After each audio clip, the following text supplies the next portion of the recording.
What is going on, everyone? Welcome back to the greatest podcast in the world, shooting the shit uncensored. You know who this is. This is the truth, the dad bod god, the bald, the beard, and the freaking beautiful Piers Austin. And tonight, man, we got a special one for you guys. We got the one, the only Matt fucking Gage in the house, baby. I'm excited to have Gagey baby on. But before we get into that, I need to take a quick pause for the cause to tell you about Sleefs.com. That's SLEEFS, Sleefs.com. Now, listen, if you or someone you know is an athlete, Sleefs is got to be a place that you check out. I'm telling you.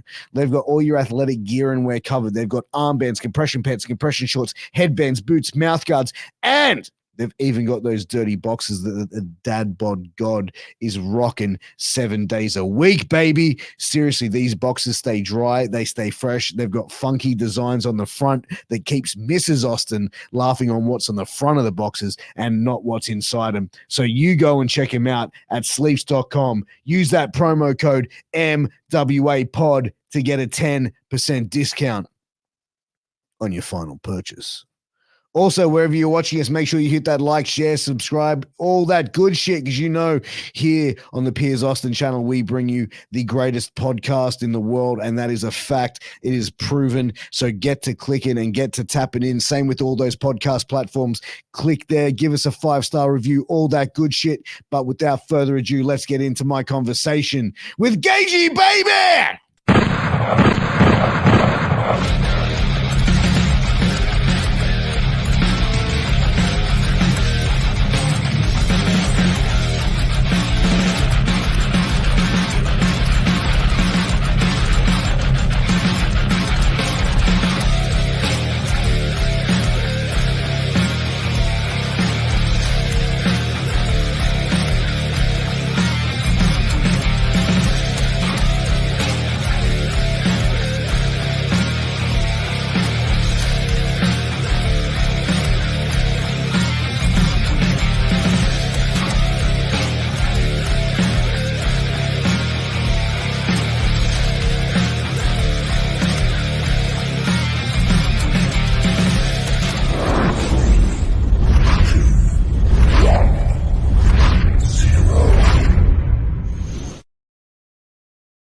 And we are back, greatest podcast in the world, and I am joined by one of my favorite people in the entire world, and I know that I say that about every guest, but this time I actually mean it.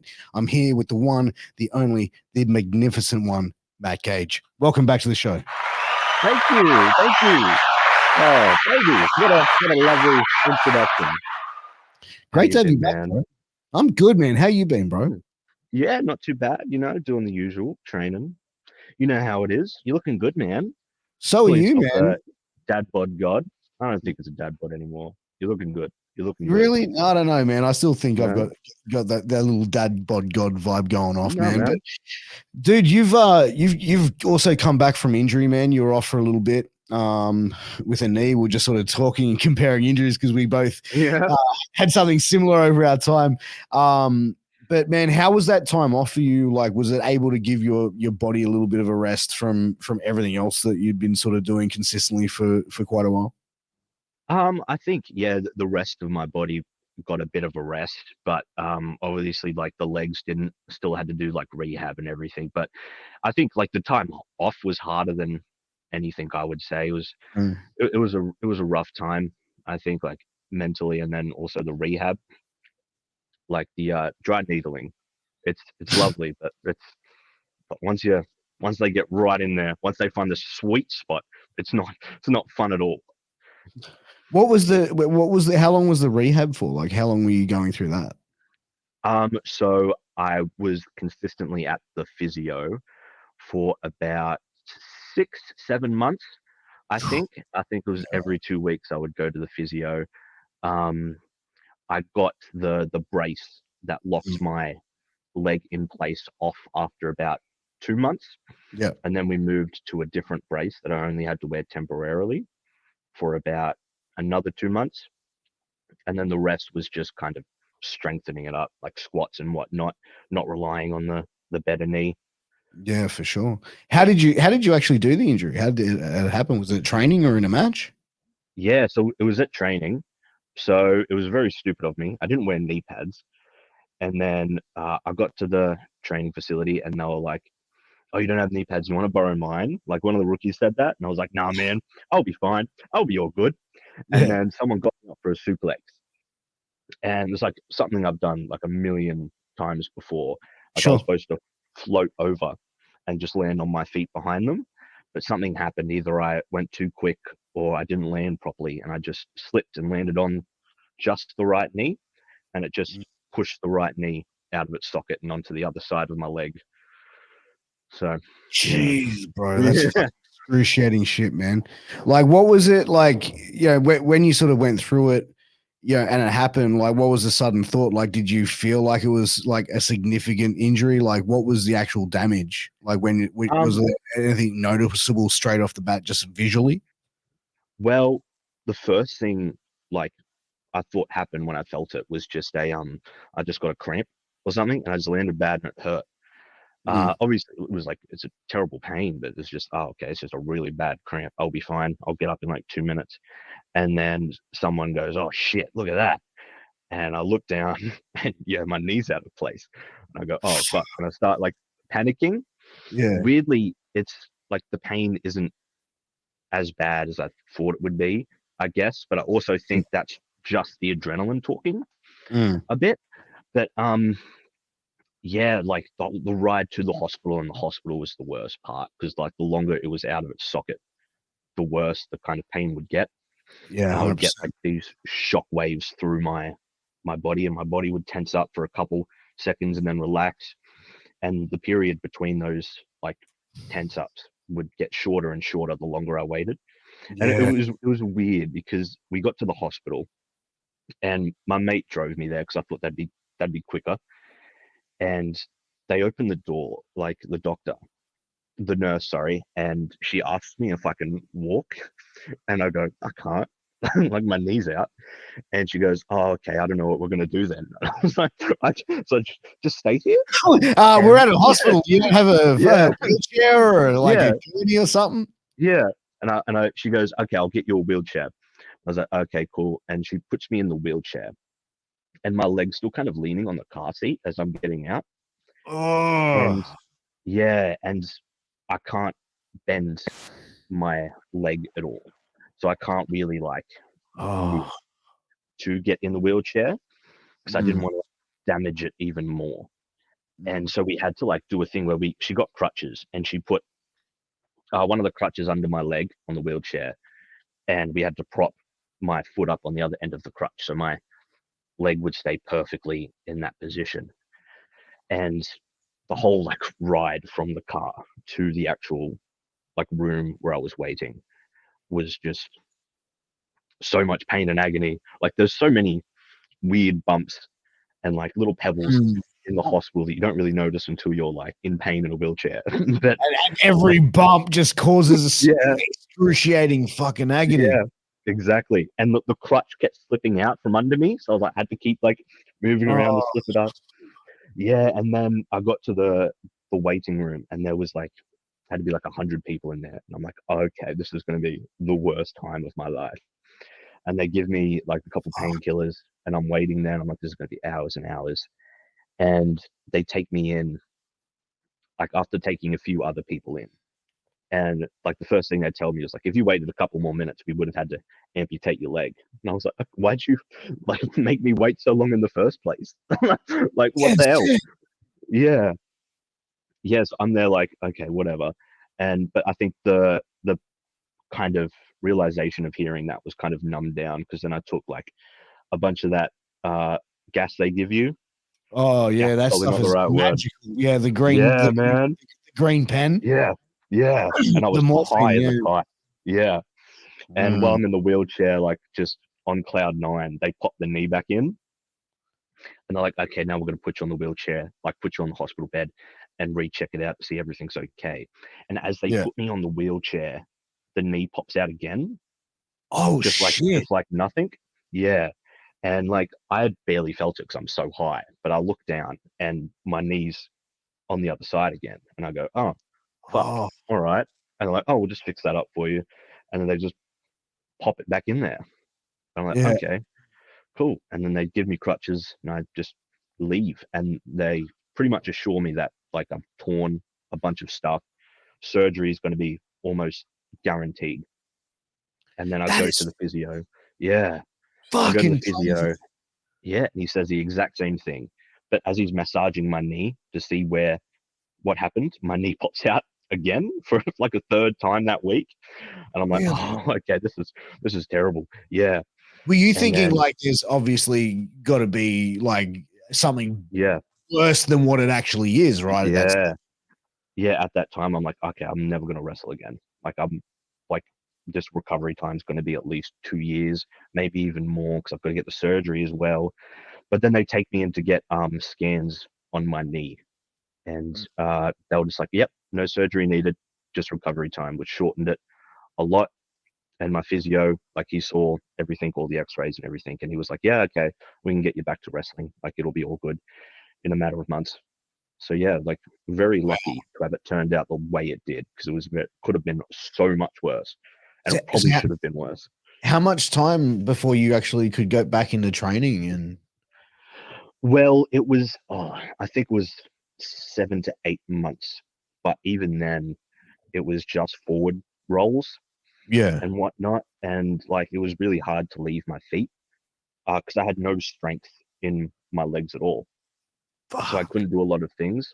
And then a few months after that, probably only like a year after the injury, I could probably say I was like at full throttle with training again. Yeah, But I right. think the last few months was just mental side of things, Mhm. like Yeah. trying to get over that. Like my knee's going to be fine as long as I do everything correctly. Yeah. And that's But what yeah, we it were was. talking about Mm, before we started recording is like the mental of it when you go through an injury like that and like and yeah, you didn't even tell me the extent of it off air, like that it went out 3 times in like yeah, such a short amount of process, bro. Like yeah, God, like that's terrifying shit. yeah, yeah. It was crazy. It was probably like the craziest thing I've never had an injury at all. Like I've played a lot of different sports. None of them Yeah. really suited me like wrestling, of course, because I've quit every single one of them. But yeah, I've never had anything like that kind of injury. I've never had a broken bone, never had to go to a hospital for anything. Yeah. Like it's just this. It was just like, whoa, Christ. Mm. Yeah, wow, dude. And like it would have been pretty like frightening as well because you're probably thinking like first time like never ever being injured, like am I going to need Mm, surgery? Is it yeah. is this going to be but is this also going to be something that's going to impact my life in the future as well at some stage, right? Yeah, yeah, that was exactly right. I mean, like a lot of it like impacted my life for a very short term. Like Yeah. there was a lot of weight gain. Like I couldn't really walk at all besides crutches. So even when I was on crutches, I couldn't really get my dinner or anything. But I think like the craziest thing was just going to training like 3 times a week, like gym every day, and then just stopping, like everything just coming to a halt Yeah. for 6 months, and then just being home for the entire time. Like that was the big like mental shock. So it's just now like Did you go through a level of depression at that stage about it though? Like was it yeah, yeah, it definitely was because like especially with training at wrestling, you see so many people like every day, Mm. so you don't Yeah. really have a chance to like feel alone. So when the injury occurred, it was like a really weird time because we were getting the house renovated. Mm. Um, so no one was home at the time at all. Like they were all staying at somebody else's place, but they were like, okay, we don't want you to travel. We want you to feel comfortable, still relatively in your own home. So there was one room that wasn't being renovated, and I just stayed there. Oh, that's cool. But yeah, so that was nice. And I worked from home, so I was able to keep busy a Mm. little bit, but I was just home alone the entire time. Yeah, so it takes the Except toll when, mentally on it, yeah. yeah, except when dad came home at night where we would get like a couple hours to eat dinner and then like watch something on TV. But then like morning would come and I'd be alone again and I wouldn't go to training. Like it was a very lonely time, I think. Yeah. And I think that it still kind of affects me now, if that Mm. makes sense. Obviously, it's like it's a lot better with now getting back into training and everything, but it was a very it's a very difficult time for me, I think. For sure. And I feel like that happens with like a lot of athletes when because you got to think no matter what sport it is, you're constantly around a team of people or a group of people, like even if you're doing boxing, mixed Yeah, martial arts, or, football and stuff like that. And, we saw, I think it was a player for Canberra in the NRL, like in this season, like just near the end, like he broke his leg and it was like a compound fracture. Like it was like yeah, literally bone piercing skin. And this guy was like just like shaking his head because he's like he literally came back and this was his fourth match back after 18 months off from injury. yeah, And it was yeah, just like, you know what I mean? Like, I'm sure he was in the pain from that, but he just like the anguish on his face. It's just like, man, like this guy has just gone through it for 18 months and now yeah, he's going to have to go through it again for the next 18 to 24 months. yeah, Like an injury like that. It's just like, yeah. yeah, Especially with those like with those sports injuries, like you were saying, you're like surrounded, especially in wrestling, with like such a huge support system, yeah. and then you have to leave that, and that whole support system just kind of stops, and you're kind of just alone having to deal with this like terrible thing that's happened to you. So Was it's anyone, a lot to take in. did you still have contact with anyone from the wrestling world at all? Every now and then, I would get like contacted, being like, "Hey, you all good? Hey, you all right?" Like just getting regular check-ins, which was nice to get. But I think even if I got like a lot of contacts, like face to face, would have really changed my mental outlook. Mm, I think if that makes sense, like it's just like over the phone is like I'm very grateful for it, but like nothing really beats seeing someone, like seeing an actual person, mm, which I couldn't do for like a long while. Like I tried to yeah, go to a wrestling show, and it was like 3 weeks after the injury, and I came in on crutches, and I had to just sit down the entire show, and had to go home early because I couldn't even like walk to the bathroom to take a piss. yeah, right. Yeah, 'cause I would get to the stall, and like I would have to like. Sorry if this is too much information, by the No, way. no, dude, Me no, no, talk, no, me no, no, talking about taking a no, no, wizzy no, what, but no, no, yeah, you're right, bro. You're right. Go, yeah. go, go. But like, I would like have to sit down and piss at home because I couldn't stand up because of my leg. But Yeah, I for got to the sure. stall and there was nothing to support me pulling up, like Yeah. to get up. Um, Obviously I worked it out because I'm a super trooper. But like the whole walk back to the show was just very painful because like the early stages of like rehab, I was still getting those tense feelings in my knee whenever Yeah, I like walked or used for it. So I sure. couldn't be up for so long. And even just sitting in a car on the way home from that show was very painful because my knee would just keep tensing up because Mm. it just did so much work.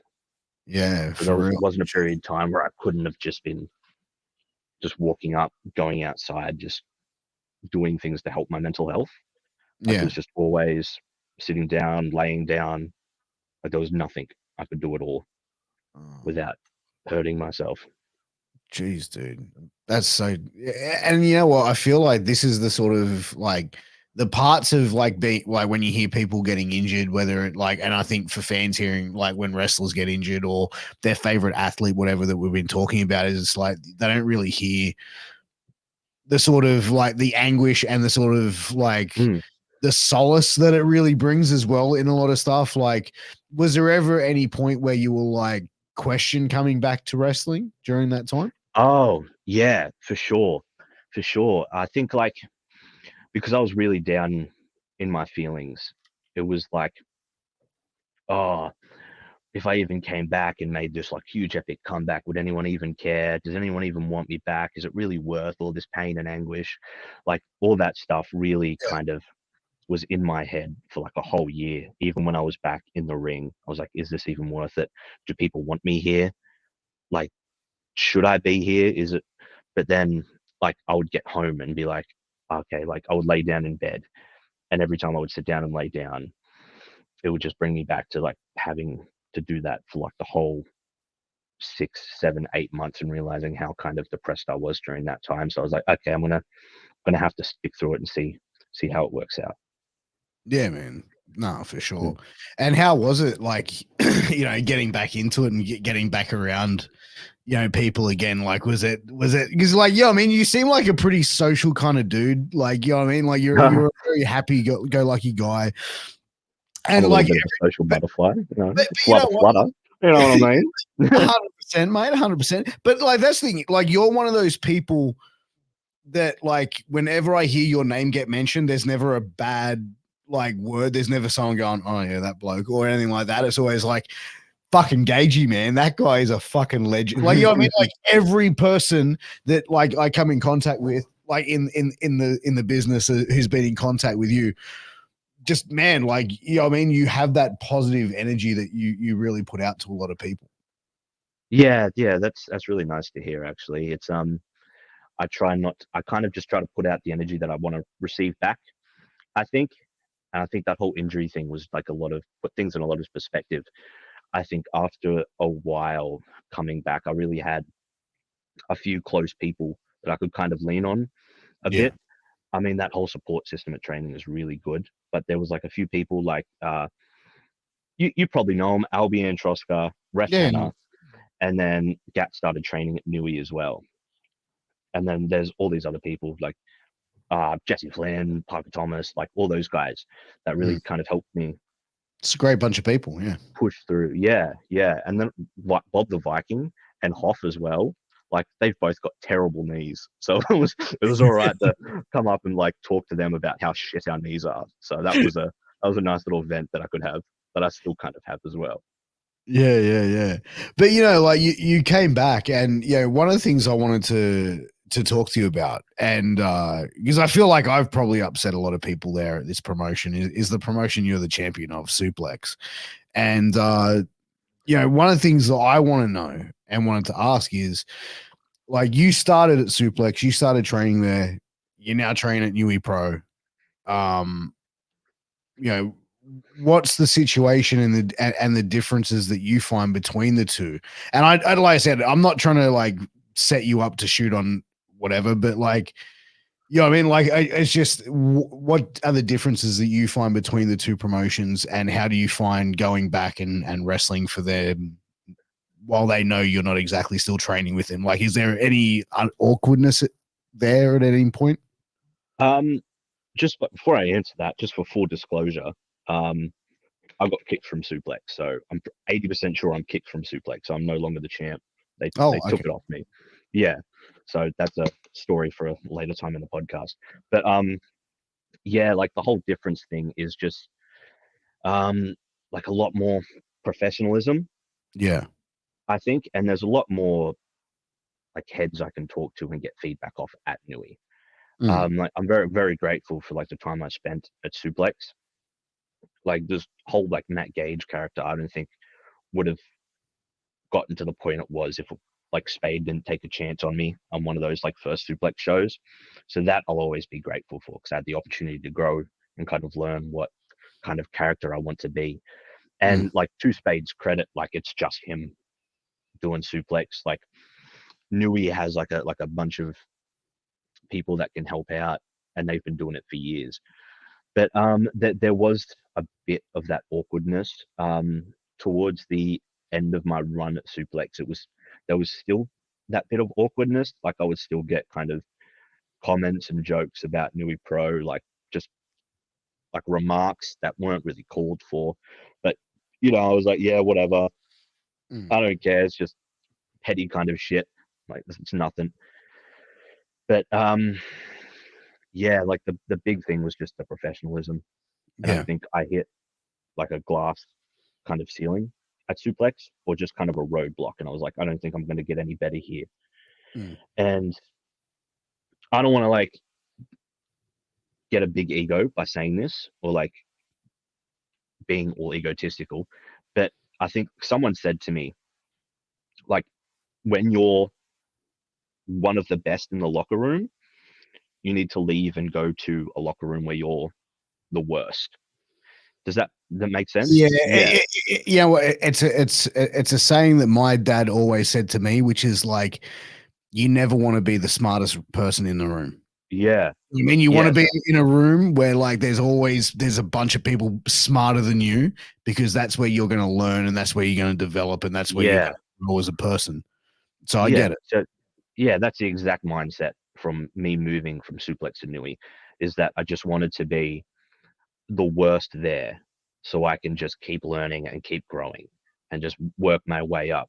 So if I stayed at Suplex, I wouldn't have been able to. I would have just grown like stagnant. I wouldn't have gotten any better. I probably would have gotten worse after a certain amount of time. But yeah, like the difference, the differences in. Have you seen either show? Did you watch? I've seen UE Pro, Suplex.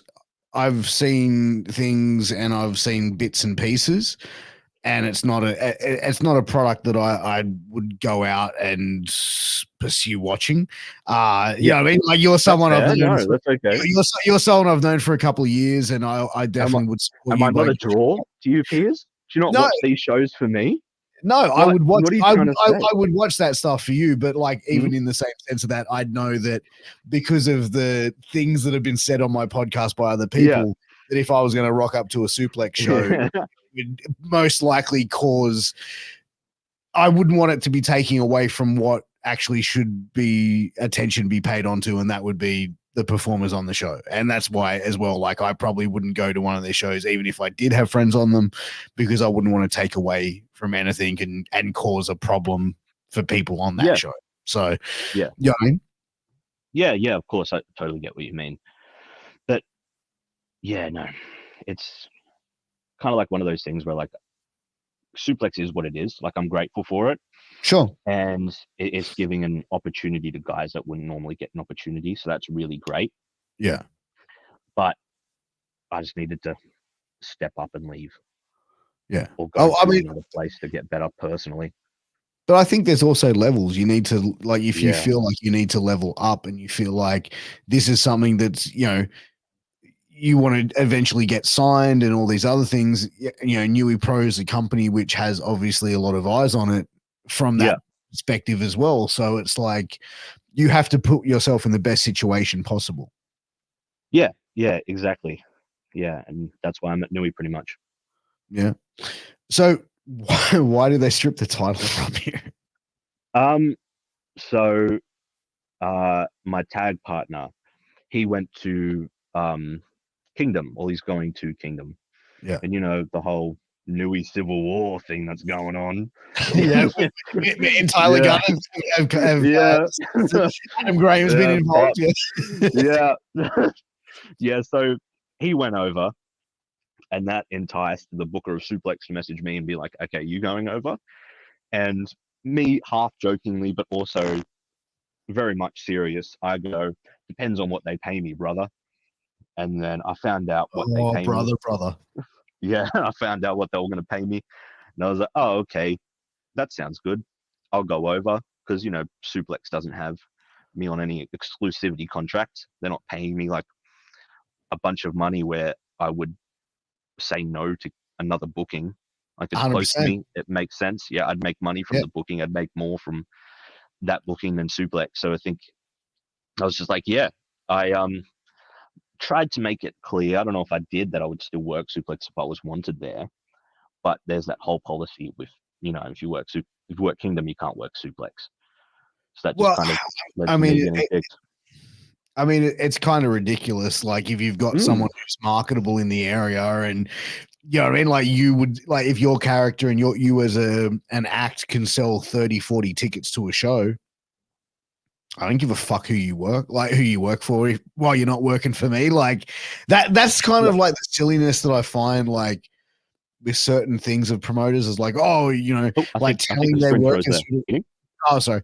Yeah. Oh, there we are. We're back. Yeah. Yeah. So just for like certain promotions saying like, oh, you can't work for this, like, fuck, man. Like Yeah. over 40, $50, like you can't tell someone that shit, bro. Like, you know what I mean? Yeah. Or 100, whatever it is. But like, you can't Yeah. really say that to someone where they can and can't do their shit. Yeah. Like it's a point where it's like you have to respect the boss's decision and just be like, yeah, okay, but whatever. But Mm. sometimes it's also a decision that you think is stupid.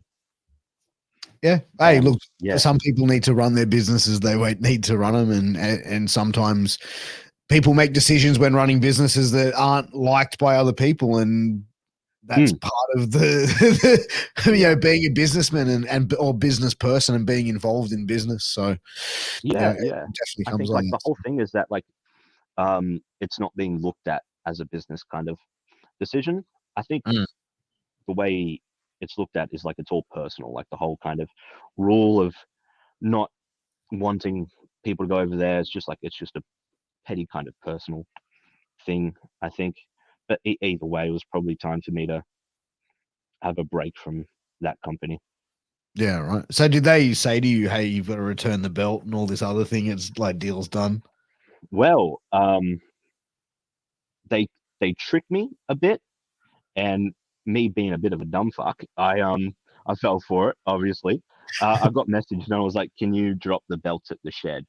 I'm not going to take it off you. I just don't want to see it on another show." And I was like, "Okay, I don't think I'm that type of person to do that, but I'll drop it off because, like, like I get anxiety. Like I get when people get anxious. So I'm like, okay, I'm not going to argue with that. I'll just go do it." So I dropped it off at the shed, fully expecting to be on the next show. Mm. And then I get a message being like, "I heard rumors you left Suplex." And I'm like, "What? What's this about?" Like just from one of the workers there. Yeah. Um, and I check if I'm on like the Facebook group still. And I've been kicked from all of them. So I messaged the promoter and I'm like, "Hey, what's going on?" And he's like, "Oh, I kicked a bunch of guys. I don't know what's happening. So we had to kick you." And I was like, "Okay, so am I on the next show or not?" And I didn't really get a definite answer. So I'm Mm. assuming I'm gone and I'm not going to rock up to a show I don't know if I'm booked on. So, Of course, yeah. yeah. I mean, there's certain ways to do business, bro, and like, I mean, in all honesty, like, was he concerned that you were gonna like appear on Nui Pro? I don't think This- I don't think so much Nui Pro yeah, because I don't think Nui Pro really want that belt on the promotion anyway. Like Nui Pro don't give a fuck about like yeah, the civil war. But yeah, no, not at all, not at all. yeah, I can't but imagine Hoff sitting there worrying about it at night. To be honest, yeah, probably like he stays up till like 3 a.m. just sweating bullets. But yeah. he was worried about me taking it on a Kingdom show. So I think that was the big issue there. I mean, like, why? Yeah, I mean, I don't think you would be that kind of person to do that kind of shit. Like, as a Mm, like as the way that you do business and everything that I've heard from people that have been around you, like I can't imagine you doing something like that. And like to be honest, like the only people I've seen take belts from other promotions to another fed or whatever is like people that have had that approval. Like, yeah, you know what I mean? So I don't yeah, know. Like that's kind of a weird. Like, yeah, it must have been a fear though. yeah. I think it was just an anxiety kind of thing. Like he just was like, Sure. "Oh, I'm really anxious. Like I'm overthinking this," and like someone who has that myself, like it's just I don't want to like aggravate that. I just want to be like, "Okay, no, that's okay. I'll do that."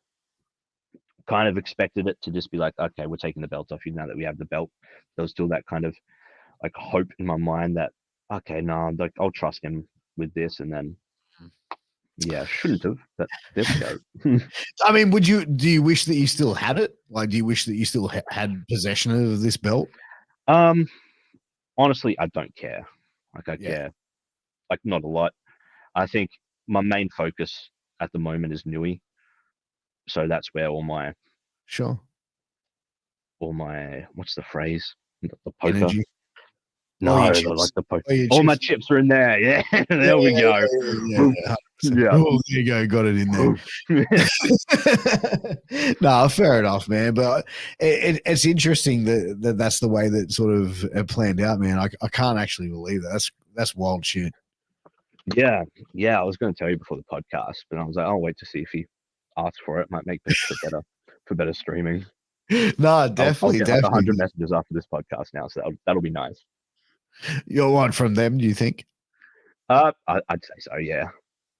But like that's the wild thing. Like, I find about it is, I don't think you've said anything too taboo there. Like, I mean, like when I had Tyler on, like he had a legitimate Oh, reason to be upset, yeah, and he said a lot of shit. And when people saw the full episode, and when the full episode dropped after the clip, people were like, oh, now I get it. Okay, like you know what I yeah, mean? Like, he had a legitimate reason to do it. And I don't really feel like you've gone and buried him. You've given him an opportunity there to express that. But it's crazy. I feel like is like whenever you have a place like so small, like somewhere like the Newcastle area and around Maitland, and you've got three promotions yeah, vying for, what I mean? I'm sure there's one, but I can't imagine Newey Pro getting too worried, because I feel like Newey Pro is at a certain level where, like, if you're getting scouts and certain things at your show and you're getting the eyes of a lot of yeah, mainstream promotions on you, you don't really need to worry about the yeah. smaller, It, noise that's happening in the background. yeah, it's. I always thought it was pretty crazy how much drama there was between three promotions in the Hunter region. Like just a small kind of region can promote so much drama, and then one of those promotions just doing their own thing. Like they Just be like, don't yeah, give a shit. Yeah, like yeah, we're not involved in that. That's cool. They can talk about us, but we don't care. yeah, no, exactly, man. So, but for yourself, though, like moving, forward now into 2024, like coming back from the injury, and focusing and putting all your chips into Newey Pro, what does next year look like for you? Um, well, at the moment, I have like a few goals I want to hit. Just like little kind of steps instead of like shooting bigs, just so I know I can get those little steps. I want to like get obviously like matches in at like City Hall because those are big shows. I want to wrestle at least once in Melbourne because my best friend lives down there. And at the moment, like I'm having like a lot of fun, like just wrestling with my friends. Yeah. I think so. That's like just having fun at the moment is like my main priority. Like the moment it doesn't come like become fun, I probably just will step back a bit or do something else. But like not to say like I'm not going to keep progressing instead of like so I can have fun instead. Like I also want to keep progressing. Like every training session, I want to keep progressing. But like um, wrestling my friends is amazing. So that's another thing. But I also want to wrestle like top tier guys. I think just to kind of test myself and then get feedback from them on what can I improve on. So just keeping the progression is what I hope for next year. Yeah, absolutely. And I think that that's a pretty good goal to sort of set yourself as well. And Yeah, going down to Melbourne, I feel like Melbourne with MCW is pretty much one of, like, it's yeah, arguably the top promotion in the country. Like, yeah, for sure. arguably. And to me, like, I feel like that should be a goal for a lot of people in Australia to get to that, like PWA, MCW, even Newey Pro, like the big shows for Newey Pro, like you put them in that same level. Yeah, yeah, like the big show for City Hall, like those big shows, they get like hundreds and hundreds of people. So that's like, and we did the Rumble there a couple weekends ago, and I got a really good reaction. I got like goosebumps and everything. So I really want to get back to that. Maybe get like a singles match or a tag match, and just kind of work my way to a spot on those kind of cards, and then Mm. maybe down the line work on trying to get a spot on like the other shows as well, the other big shows in the country. But we'll see about that when the time comes. Man, I got to get down to a Newey Pro show, man. Like, I've been invited down there by the guys like a few times, saying, "Hey, come down," blah blah blah. But it just never really, timing never really aligns. Like, I feel bad because it's like I really like Hoff, I really like Boz Yeah, and a lot of the guy and Cam and a lot of the people down there. So I really want to come down there. So my goal is by the end of this year, I'm going to come down to a yeah. Newey Pro show. So We've got like a really good cast of like new people coming in as well that aren't really getting shown elsewhere, but they're like really good. Like we've got Albie and Troska got the shirt on at the moment, and yeah, we put got her. like yeah, put her over. She's been Jesse on the Flynn. pod. Yeah, yeah, yeah. I watched that pod. That was a good pod. But yeah, she's I think one of the best up and coming stars at the moment. I love working with them. So much fun. And then we've got Jesse Flynn as well. We got like a bunch of guys that are like really climbing the ranks and just getting better and better every show. And I think once they get that exposure, I think they're just going to blow up.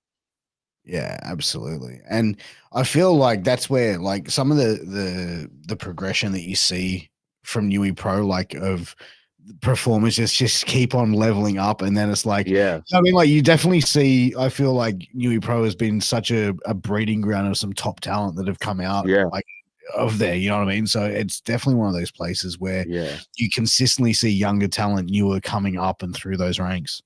yeah. I always thought like coming into it, and like I still really do now, that like Adam Hoffman, I think, is one of the most underrated wrestlers in the country. I don't understand how he's booked everywhere, because I think he's just like so smart. He gets everything like perfect, and the way he like puts together spots at training, like you can tell he's like thinking about it, and it's like stuff that no one else would have thought of. But you know So what? it's I just think really great training under him as well. dude, I think Hoff is a very intelligent guy, and Mm, and the proof is in the pudding of what he's been able to produce. yeah, I mean, he helped Like, train Matt Gage, so big big medal on the chest there. um, but like as far as like him not getting booked to other places, I feel like when you're a promoter and you're like a Yeah, promoter of like a solid fed, that if you're not like, you trying know to what I get mean, me you to probably wrestle. don't, Yeah, yeah, 'cause then other people go, I booked you, man. Like you should book me. Like, you yeah, know, come on, man. Like, put me over for your belt, bro. Come on, I'd do it for yeah, you. yeah. I won't book you if you don't put me over. Come Yeah, yeah. Come on, brother.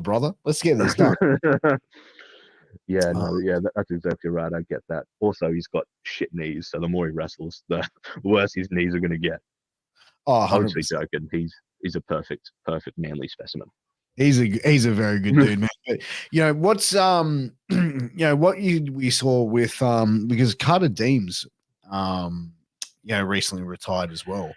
How was that as Yeah, an impact for the Newey Pro crew and especially like the gym as well? Because I know that Carter is been a coach there for quite a while. yeah. How was his sort of stepping away impacted Newey Pro? I think like it's a huge impact. Like he was Mm, one of the head coaches there along with Hoff, and I really liked his training sessions because he would always like push people beyond their basic limits, and then the way he would explain things was like so perfect. Like he'd always get the right words. So like to lose him, I think is just like a huge blow. And obviously he was top of the card as yeah. well. Like huge draw. He was champ for like so many years. So it's obviously there's like a huge hole that's kind of been left. Mm. Which somebody obviously is going to have to step up and fill. So it's going to be interesting to see who that is, but it's definitely a loss. But we've got other trainers stepping up now, like Hoff is in there. We've had Lena Cross come in, who's been overseas, and when she's here, she helps train. Parker Thomas, always down to help everybody. So it's Yeah. people are stepping up and helping. But yeah, Carter's definitely someone that's being missed at the moment. Oh, 100%. Someone who's probably been a staple there for so long. Yeah, Nasty injury, and and he's just another, another guy who's just an incredible human being, just very, very nice and humble guy. yeah, yeah. Like he would always be very good to just kind of, when he pulled you aside and you asked for feedback, he would like explain things so perfectly. Like I said, so you exactly would know what he was getting at and what he wanted to see. Mm. And after talking to him, you would know where you would have to improve. How do you feel like when you see got like people that are like greener than you coming up, and like do you get people coming up to you saying, "Hey, Gagey, how do I do this better?" Like get advice. Like how do you feel when people are coming to you now? And because you've been around for a couple of years and been doing this for a while, and as I said on the first podcast, like I really like your like enjoy your promo work, and I still do. I think it's probably some of the best stuff in the country. But do you get a lot of people asking for advice on promos and character work? Yeah, I do like promos and character. I get a lot of people coming up to me, which is it's weird on how to deal with it, because I'm still kind of in that mindset where I'm like super fucking green. Like I don't know anything, so it's hard to put myself in the role of being okay. Here's what you should do, because I still think I'm not that good. Like just that Yeah. kind of mindset, no matter what anyone says. But like I've had guys like just message me that are a bit further along in the business than me and be like, "Hey, what do you think of this promo?" And I'm like, "Oh shit, like, oh fuck," and it's kind of hard to give them like proper feedback when they're kind of a bit further along than me, because it just feels weird. Mm. But I really enjoy giving feedback to like newer guys and like helping them form a character, especially like newer guys that don't have a character yet or have like the makings of one but don't know how to grow it. Yeah. Just because I like being creative in that kind of way. And like, I've got like a few friends that have been around, like Gat and Lee sometimes would message me about their promos. They're probably going to hate me like mentioning them, but We're yeah, breaking like down the fourth wall, brother. yeah, It comes to be shit on me on the yeah. podcast. Don't tell people I need your help. Don't do it. But but Yeah, this guy needed help to yeah, get over, so I helped him. yeah. Lee's not actually that good. Everything he has, I gave it to him. But Yeah. it was like it's easier when you've talked to them for ages, and then Yeah. when they actually like listen and take in what I say. Like I really enjoy having back and forth conversations as Mm. well, rather than me being like, "Oh, you should do this," and then they're like, "Oh, what about this, this, and this?" And I'm like, "Oh, okay, that would be better," and then it becomes like a full blown kind of intricate conversation on what both of us could do better and how we could make their promo better together, rather than them just trying to get feedback out of me. If that makes sense. Yeah, 100%. Like having Yeah. it more engaging and that's the thing, because I feel like whenever like I feel like fans probably look at like wrestling, like the promo side of things, and go, "Oh, it's so easy." It's like, oh, anyone could go and do that part of the wrestling thing, but it's like when you look at it from a psychology like standpoint, from like how does it progress a storyline? How does you Yeah. know what I mean? 'Cause it's like if you completely go, oh yeah, this person's an old fuck. Okay, but then that person beats you, you just got beat by an old fuck. Or like when you beat them Yeah. all, you beat an old fuck. Like it's you know what I mean? Like it's not Yeah. really anything. You know what I mean? But if you bury the opponent and certain stuff like that. So like I think promos are probably like one of the things where it's like, to make it make sense, it's more than just spitting out words of "I'm gonna fuck you up." You know what I mean? And that's where Yeah. I think like a lot of fans probably don't understand that. Yeah. Because like a lot of wrestling to me is like performance and acting. Mm. Like in promos, you have to be like a character like on TV as well, and you have to like get over like who you are and everything. And like live promos are like harder even, because you've got to have this promo where specific points get over what you're trying to get over, but also when you're looking for a specific reaction from a fan, you need to like get that in as well. You need to like factor that into what you're Mm. saying. So like promos, like they're a lot harder than people think, especially when posting on social media as well, because you also want to post something that gets a lot of traction. Because if you're Yeah. posting something that's like, oh, maybe like a minute or so long, and you're just standing there talking in like your normal voice, like we're doing a podcast now, I don't think Yeah. anyone's going to watch it, no matter what you say. But I think more people are going to watch it if you say the exact same thing, like still the same length, but you're talking a bit differently. Mm. The Like, delivery. yeah, the delivery, like the acting, the emotion on your face, and also like your hand movements as well. I think there's so much that factors into everything that not a lot of people are considering, but should be. Yeah, exactly. And but it's even like the body language and the as you and as we were sort of saying, the movement and putting things together. Like as I've sort of started to do it, being in the managing sort of role, it's like I've gone like over the time. I'm like, okay. Like I'm seeing it how it goes, and I'll get Yeah, advice from certain people, and they'll go, you'll do this really, really well. And like it got to the point where it's like people were going, oh yeah, but this doesn't make like blah blah blah blah. And I'm going, oh, but the character of the, and then I might go back and go, if I have to explain the character for someone to understand the promo, then it then Yeah, like that's where the mistake is, right? Because yeah, I'm not delivering what it needs to be. yeah. And there's always like little kind of things that people do in each of their promos. Like for me, I'll always like keep saying one word over and over, just when I'm saying sentences, like not on purpose. Like I think I did a promo for Nui a couple months ago, and I kept saying "man" at the end of the sentence. Like Yeah, nobody might notice, but for me, it just pissed me off so much. So I'm like, just stop mm. saying "man," and you'll get the ones where like new people are coming in, and for their live promos or they're on their phone, they'll just keep going like swaying back and forth because they just can't sit still because they're Yeah, so yeah, anxious. yeah. Yeah, yeah. So it's just things like that that people need to work on that I think is the hardest thing to do because I still have them as well. But yeah, It's crazy because like I actually find it's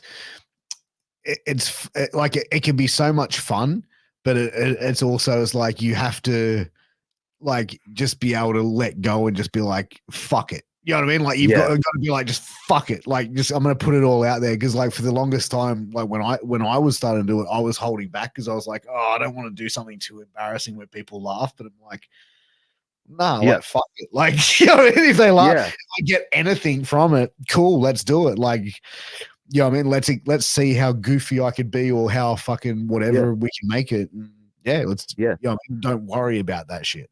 Yeah, like that's exactly right. Like it has to be like this on and off switch where you, like, as soon as you start doing that promo, you go out to wrestle, you have to kind of be in that sink or swim scenario, and Mm, you're going to have to want to swim and then just give it 110% every time. Because if you yeah. give it like any less than that, no one's going to believe it because they know that you're not believing what you're saying.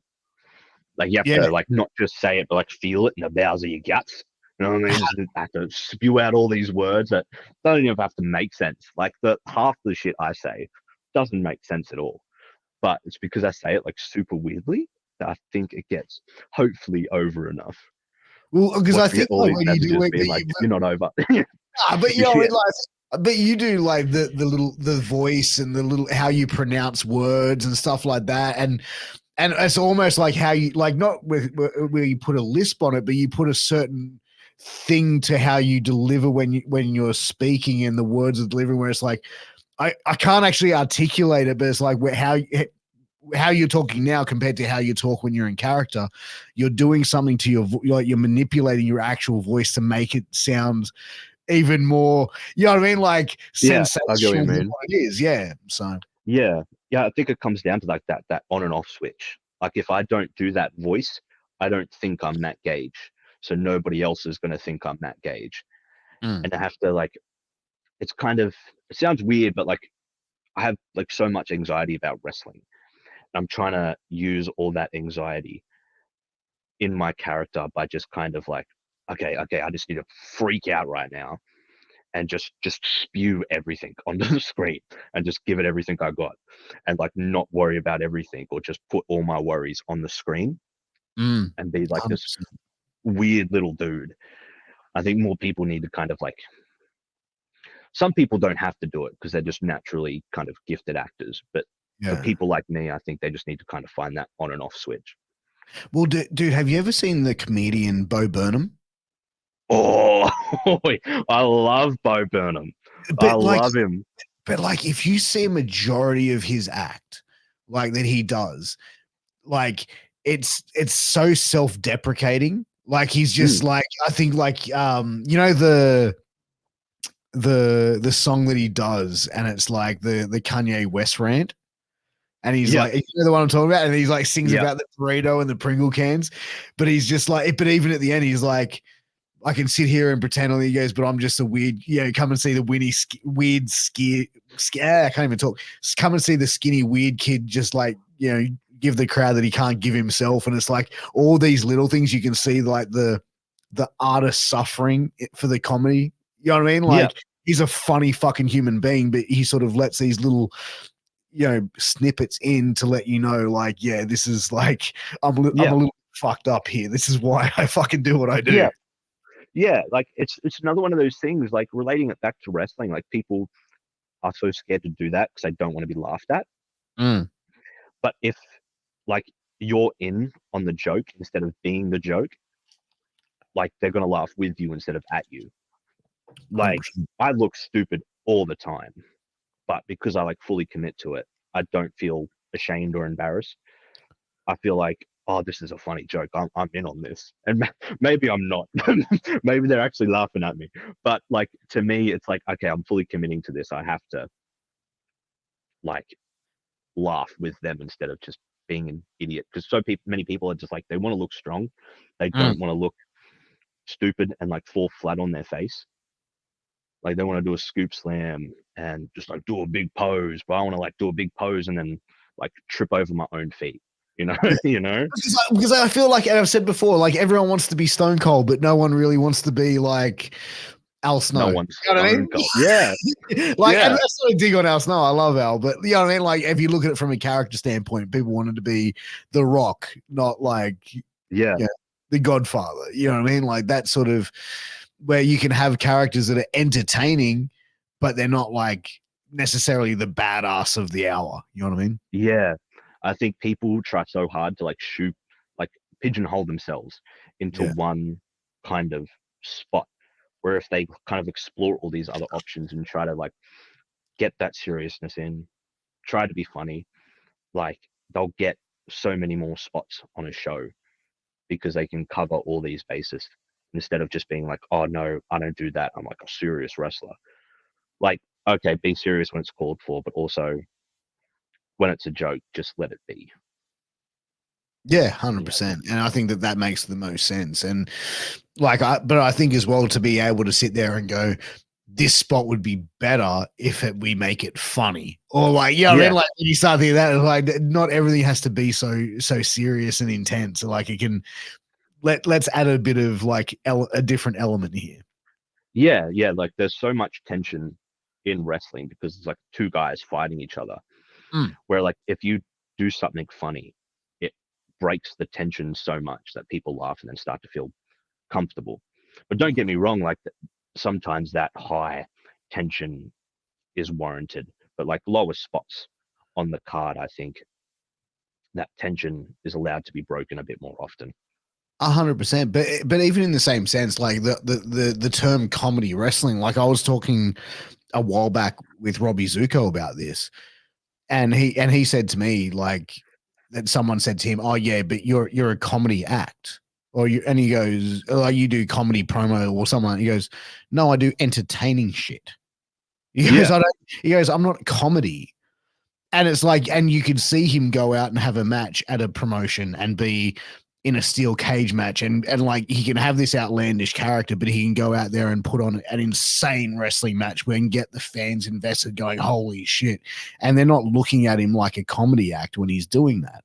But there's certain things that he'll do where he'll use comedy because it's like, it's entertainment. Like, I'll use this. yeah, I can, you know what I mean? Like, not everything and he says not everything I do is going to be funny, but I'll have like little bits of elements yeah, to it. He goes, but if I find it entertaining, then I'm doing something right. Like that's what he yeah, looks at.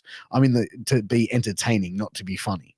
yeah. And like Zuko's like the perfect guy for what you're saying as well.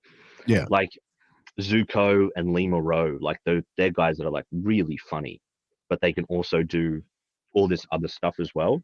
Mm. And like I watch them wrestle, and it's like two like people like I aspire to be a bit more like that can do all these and cover all these bases. Because you watch all these movies, right?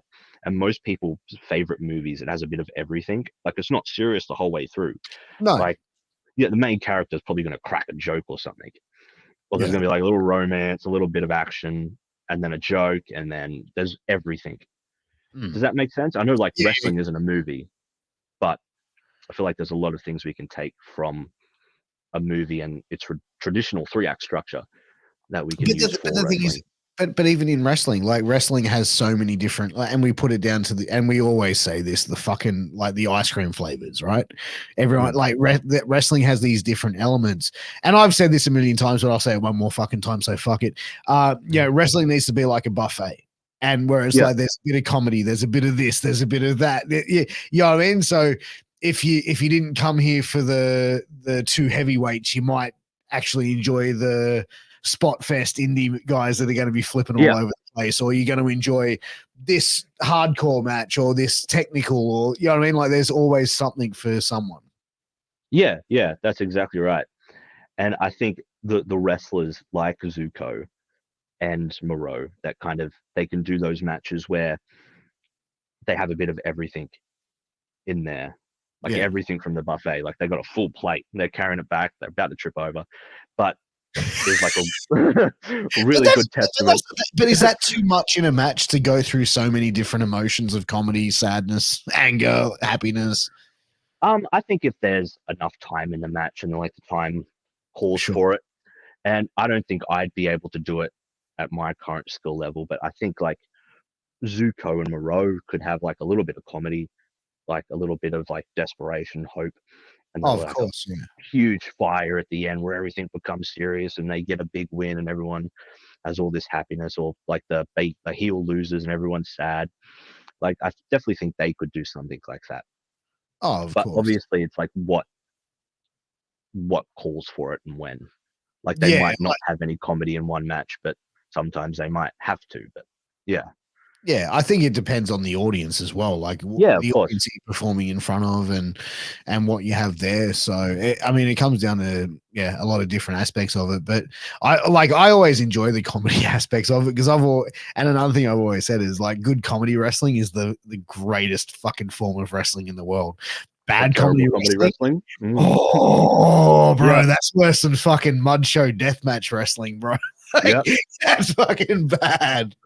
Yeah, it's cringe, it's awkward, and like you're forced to laugh because nobody else is laughing. 100%. It's so try hard. If I go out and expect to do comedy one day and I get no laughs, I'm gonna quit. I'm just gonna quit from embarrassment. I'm not doing it anymore. Dude, have you seen fuck, I think it was a promo from the 80s, and this guy's like, yep, I'm gonna go out there, I'm gonna beat him bad. And it's like it's got to be the worst promo there. He goes, yeah. And he's like looking like so worried. Like he ain't even believe shit that he's saying as one of the best promos I've ever seen. I'll find it. If you haven't seen it, I'll find it and send it to you. It's like 1984 or something. And this guy's just. You know who it was? Was it someone notable? I can't remember the name, but it was someone who like he'd been somewhere, but it was like 80s journeyman, I think it was. But yeah, I'll have to go back and find it. But it's one of the funniest fucking things I've ever seen. So yeah, please do. Yeah, but dude, as we get close to wrapping up, man, like I just wanted to know, like, what have you got coming up? Where can people sort of find you and come out and support you and see you wrestle, brother? Okay, yeah. So my next show I think is at Erina, which is at the Central Coast. It's with Nui Pro. That'll be all on their socials. All my socials are, at Matt Gage. It's all the same. And yeah, I hope to see more people there. Give me a follow. Give me a message. I'll block you, but worth a shot anyway. Wow, damn, bro. You're going to go heel on social media on people as well? Yeah, right before we end the podcast too. I'm not even going to explain the heel turn. I'm just going to turn into a real piece of shit. Yeah, that's it, man. That's it. Just Gagey's just turned shit cunt straight off the bat. Yeah, truly shooting the shit cunts tonight. Yeah. That's it, man. Hey, man, look, I appreciate you coming on, bro. This has been a great conversation. We got to do it again a lot sooner. I think it's definitely been too long in between drinks, but man, I appreciate you coming on. Make sure you guys go and check out. Oh, man, it's been an absolute pleasure. Make sure everyone goes and checks out Matt Gage. Give him a follow, like, share, subscribe this podcast. This is the greatest podcast in the world, baby. This is Shooting the Shit Uncensored. I am the truth, Piers Austin. Till next time, take care. All the best. Peace.